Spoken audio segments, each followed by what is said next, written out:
communiquer avec les esprits. À Paris, un personnage énigmatique va l'affirmer. Il s'appelle Allan Kardec, et ce qu'il va réaliser va bouleverser toutes les croyances de chacun. Kardec meurt le 31 mars 1869, et c'est le début d'un engouement et d'un mouvement qui a perduré encore jusqu'à aujourd'hui. Au milieu du 19e siècle, Kardec crée à Paris le spiritisme. Peut-on communiquer avec les morts? Cette affaire est l'une des plus mystérieuses de Paris. Si on veut découvrir la vérité, c'est ici qu'il faut enquêter.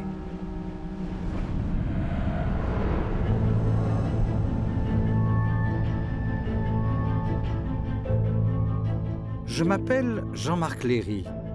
J'ai passé ma vie à décrypter l'histoire de Paris, à en étudier les secrets, à parcourir le dédale de ses rues. Paris garde depuis des siècles des mystères.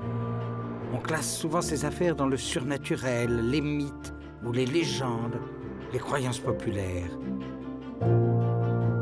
Il n'en reste pas moins qu'il s'est passé des choses, qu'il y a des faits, des concordances, des témoins de bonne foi. Historiens, scientifiques, investigateurs divers et autres policiers n'ont pu les résoudre. Il est temps de vous livrer les hypothèses les plus plausibles et d'approcher au plus près de leur vérité. Voici Paris tel que vous ne l'avez encore jamais vu.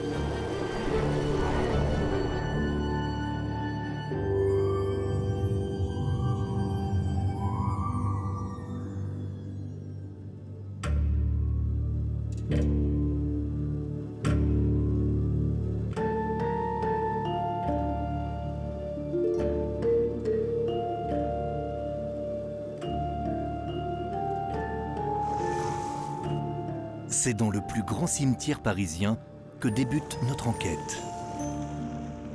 Un lieu peuplé de secrets et d'énigmes, le Père-Lachaise.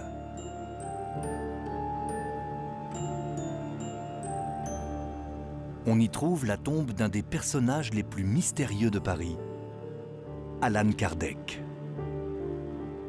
Kardec a créé un mouvement, le spiritisme, fondé sur l'idée que l'on pouvait communiquer avec les esprits. Sa tombe est la plus visitée du cimetière du Père-Lachaise. Le monde entier continue de venir le voir presque 150 ans après sa mort. Établir un contact avec l'au-delà, pouvoir entrer en communication avec les morts. Les affirmations d'Allan Kardec fascinent toujours autant aujourd'hui ceux qui croient en ses préceptes. Et si c'était vrai? Allan Kardec a-t-il vraiment trouvé le passage pour communiquer avec les morts? La réponse se trouve ici, à Paris.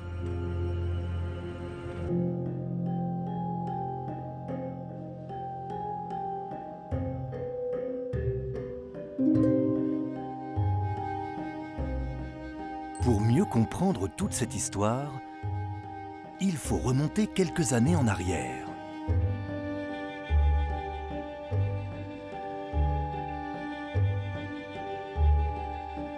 Tout commence aux États-Unis avec la naissance du spiritualisme dans les années 1840. Ce mouvement va se développer avec les sœurs Fox. Durant la nuit du 31 mars 1848, dans une petite ferme à Hydesville, près de la ville de Rochester, dans l'État de New York, Margaret et Kate, filles du pasteur David Fox, entrent en contact avec un esprit. Cette entité se manifeste en frappant des coups sur les murs et en soulevant les pieds des tables.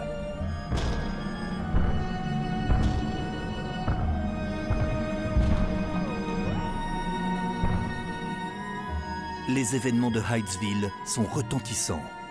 Ils donnent naissance à un véritable phénomène de société qui traverse l'Atlantique. On communique avec les esprits lors de séances de table tournantes dans lesquels les médiums sont des passeurs, des transmetteurs.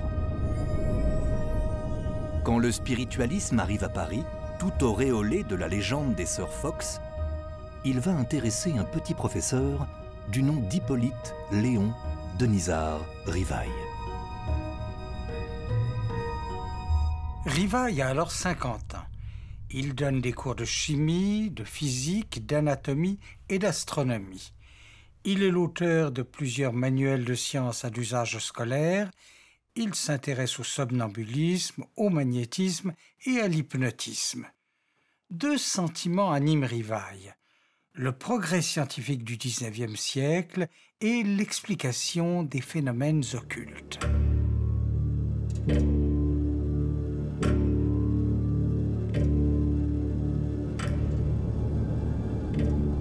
Des amis lui parlent un jour du phénomène des tables tournantes. Rivail est intrigué. Il dévore les comptes rendus sur la question. Peu à peu, la passion le gagne. C'est ici que tout a commencé. À 2 pas de l'opéra et des grands magasins comme le Printemps, qui ouvrira 10 ans plus tard.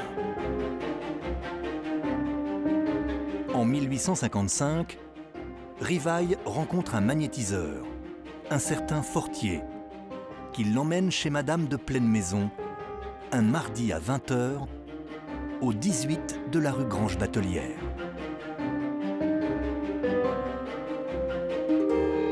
Madame de Pleine-Maison est connue pour organiser chez elle des séances où l'on communique avec les esprits.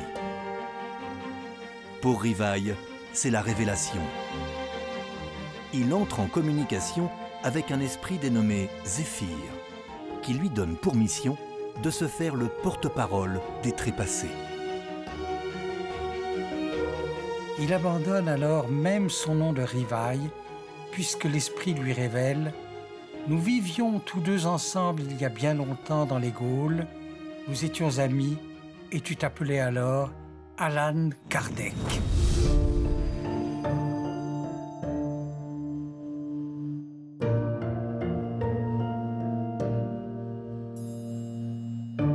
Mais comment marche cette communication avec les esprits? Comment font les médiums pour parler aux défunts? Est-ce de la transmission de pensée? Alors il y a des explications un peu plus sophistiquées de la façon dont fonctionnent les médiums. On pense que le phénomène médiumnique serait plutôt une capacité du médium à aller lire dans l'esprit, dans l'inconscient des personnes qui sont autour de lui. Ces expériences que certains psychanalystes, certains psychiatres ont vécues avec leurs malades. Ces phénomènes qui existent, qui sont enregistrés bien au-delà du spiritisme, hein, parce qu'on les trouve dans toutes les civilisations, toutes les sociétés, et ça reste aussi très actuel. Le spiritualisme est né aux États-Unis avec les sœurs Fox. Il s'exporte à Paris avec Allan Kardec. Il nomme ce mouvement spiritisme. Kardec développe cette doctrine et affirme que l'on peut communiquer avec les esprits. Certains spécialistes considèrent aujourd'hui que le spiritisme est la 4e religion révélée après le judaïsme, le christianisme et l'islam. S'il faut définir de façon très simple le spiritisme, nous dirions que c'est une philosophie de vie dont l'objectif est l'amélioration de l'individu. Allan Kardec a écrit plusieurs ouvrages, et le plus connu d'entre tous, c'est le Livre des Esprits, paru en 1857, dans sa première édition. Il y a eu beaucoup d'éditions depuis, bien sûr. Kardec lui-même en a supervisé 4. Il contient 1058 questions dans sa dernière édition. Et ce livre était très populaire, a été traduit dans de nombreuses langues. À Paris, le spiritisme va prendre son essor. Le 1er janvier 1858, Kardec crée la revue Spirit, Passage Sainte-Anne, au 59 de la rue Sainte-Anne, à son domicile. Il y publie des messages d'esprits illustres, tous siècles confondus, ainsi que des témoignages d'inconnus. La revue est un succès. Il fonde 3 mois plus tard la Société des études spirites. Des réunions spirites ont lieu au 8 rue des Martyrs de la mi-octobre 1857 jusqu'au 1er avril 1858. Comment, pour le simple quidam qui passe en cette rue aujourd'hui, imaginer qu'ici, cette porte s'est un jour ouverte sur l'au-delà?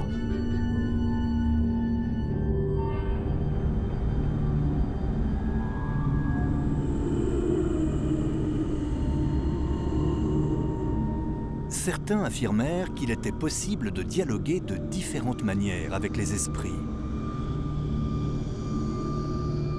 Médiumnité, coups frappés sur des objets, voix venue du fluide invisible des esprits. Bien avant le spiritualisme et le spiritisme, la pratique des tables tournantes est connue depuis la nuit des temps. Voici comment, à l'époque de Kardec, se déroulait une séance spirit. Rien n'a vraiment changé. De jour ou de nuit, un petit groupe de personnes connues de vous, amis, relations, parents, pas plus de 6 ou 7. Cachez les miroirs à l'aide d'un voile. Veillez à l'obscurité de la pièce. Lumière tamisée. Bougie. Une petite table ou un guéridon. Posez les 2 mains sur la table, mais très légèrement. Une personne va conduire la séance du début à la fin. Si l'intention est de convoquer un esprit bien précis, pensez très fort à cet esprit en ayant le désir de sa manifestation. Silence absolu.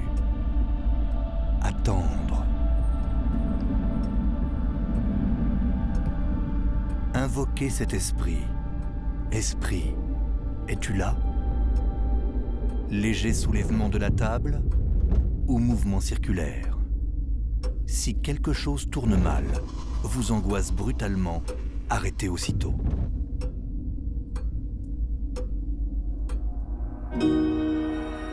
Les tables tournantes font tourner les têtes du tout Paris. De nombreuses personnalités de la communauté artistique et littéraire sont séduites par le mouvement. Beaucoup d'entre elles vont pratiquer des séances de spiritisme pour entrer en contact avec les morts.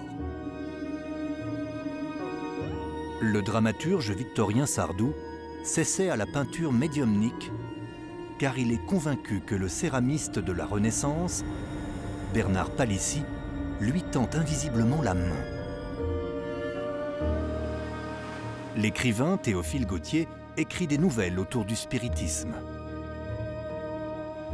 L'astronome Camille Flammarion fréquente le fantôme de Galilée. En 1887, tandis qu'il crée le personnage de Sherlock Holmes, Conan Doyle organise chez lui des séances de spiritisme.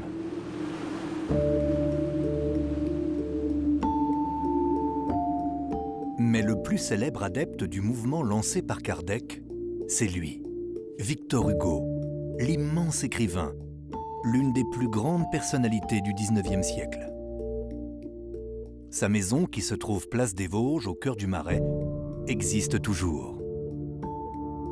En exil, et entouré de sa famille et de ses proches, Hugo se lance dans des séances de table tournante. Cela ne marchera pas au départ. Puis un jour, après plusieurs tentatives infructueuses, la table enfin parle et tout le monde reconnaît dans l'esprit qui s'annonce Léopoldine Hugo, la fille de Victor Hugo. Léopoldine est morte 10 ans plus tôt, quelques mois après son mariage, en se noyant dans la Seine lors d'une promenade en bateau avec son mari, qui l'accompagnait dans la mort. Et voilà. Et donc c'était un traumatisme terrible pour Victor Hugo. Donc c'est un choc vraiment qui électrise toute la famille. Et à ce moment-là, ça va déchaîner une folie pour les tables parlantes. Et on va faire des séances de spiritisme toutes les nuits, voire même dans la journée. Et on va avoir ainsi une production de textes tout à fait sidérant. Tu me parles du fond d'un rêve comme une âme parle au vivant. comme l'écume de la grève, ta robe flotte dans les vents. Hugo semble se perdre dans le spiritisme, toujours à la recherche de sa fille chérie. Léopoldine n'avait pas encore 20 ans. Pour les cercles spirites qui se constituent, le fait qu'une personnalité aussi importante que Victor Hugo ait pratiqué le spiritisme et fait parler les tables était quelque chose d'extrêmement important. Et on a dans la revue d'Alan Kardec plusieurs articles consacrés à Victor Hugo. Le mouvement s'amplifie. À l'image de Victor Hugo et des siens, tout Paris veut faire tourner les tables. Kardec est salué comme l'élu de Dieu. On veut le voir, on veut le rencontrer, on veut l'entendre. On lit Kardec dans les chaumières et les palais. Les disciples se multiplient. Kardec irradie. Kardec semble avoir reçu une mission quasi divine. Napoléon III le fait venir aux Tuileries pour s'entretenir avec lui. Kardec pense que l'idée spirite peut devenir la croyance universelle.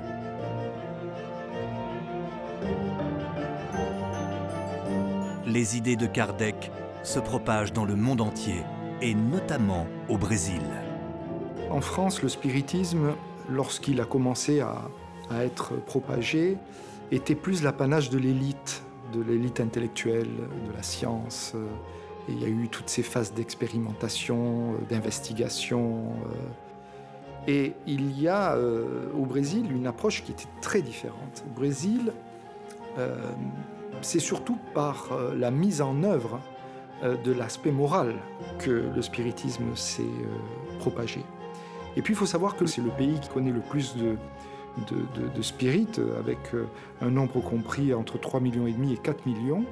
Le fait également que, à cause de l'immense pauvreté qui règne dans ce pays, la charité morale organisée par les spirites a tout de suite trouvé un creuset extrêmement réceptif. Kardec meurt le 31 mars 1869 et c'est le début d'un engouement et d'un mouvement qui a perduré encore jusqu'à aujourd'hui. Paris nous en apporte toujours la preuve. De nombreux adeptes brésiliens viennent régulièrement se recueillir devant la tombe d'Allan Kardec au cimetière du Père-Lachaise.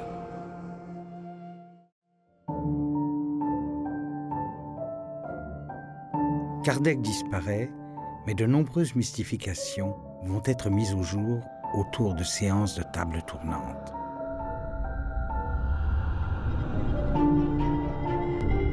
Margaret Fox, l'une des deux sœurs Fox, se repent à la fin de sa vie et avoue sa supercherie dans un long article paru dans un journal américain.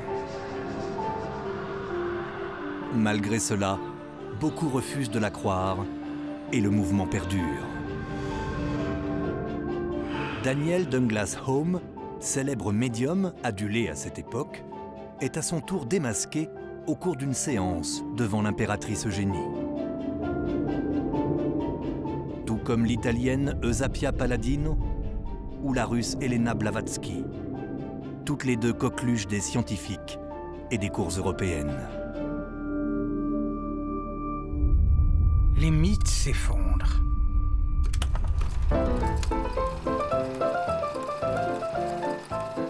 L'illustre Méliès, prestidigitateur et futur pionnier du spectacle cinématographique, est appelé comme expert. En tant que spécialiste des trucages et de l'illusion, il révèle comment les expériences des spirites ne sont que de pure mascarade.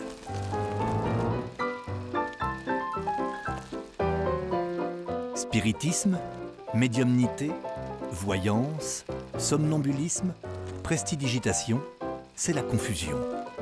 Il n'y a plus de frontière entre l'expérience scientifique et les tours de magie.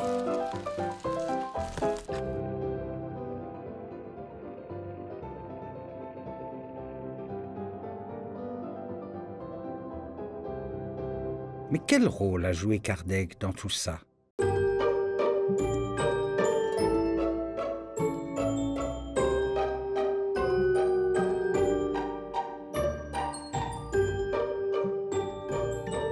En 1835, la ville de Paris avait attribué une concession à un certain Lacaze, physicien prestidigitateur qui vendait dans une boutique toutes sortes d'accessoires de physique et de magie.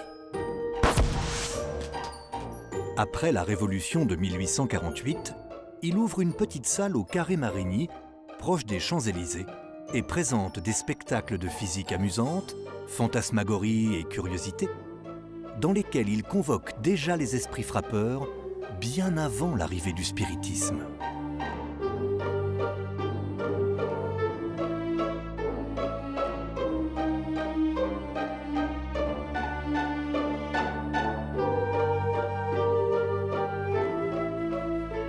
D'abord appelé le Château d'Enfer, sa salle sera connue comme le pavillon Lacaze ou la baraque Lacaze, avant de devenir en 1865 les Folies Marigny, puis le Théâtre Marigny.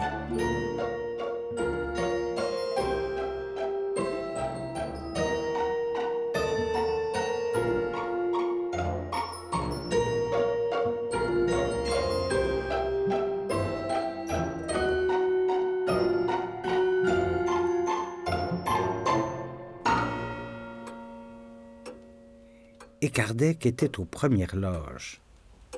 Quand il s'appelait encore Rivaille, il a été employé par Lacaze comme régisseur au Carré Marigny.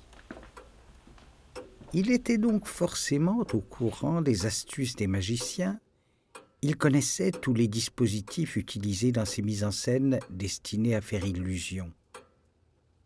Ce serait sans doute là l'une des clés du mystère. Reste une question. Pourquoi cette passion folle pour le spiritisme?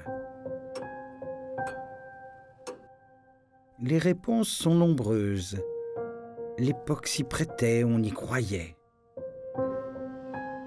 En cette moitié du XIXe siècle, on cherche à répondre à l'angoisse de l'existence. On commence aussi à maîtriser l'électricité qui permet de faire apparaître ce que l'on prend pour des visions. Tout s'est brouillé entre croyances diverses, progrès scientifiques et phénomènes de foi. Peut-être, Rivaille, y a-t-il cru de bonne foi? Peut-être s'est-il perdu dans un mensonge? Qui sait?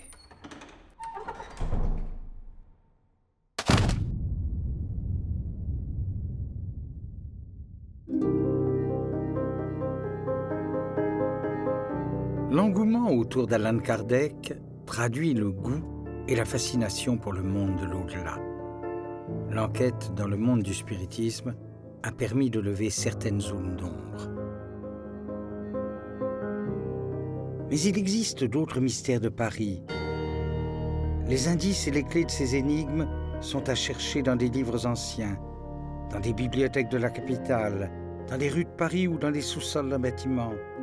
Parfois, à la lumière d'une bougie ou au cœur de la nuit, en recoupant les documents, les archives, les témoignages. Paris ne nous a pas encore délivré tous ses secrets.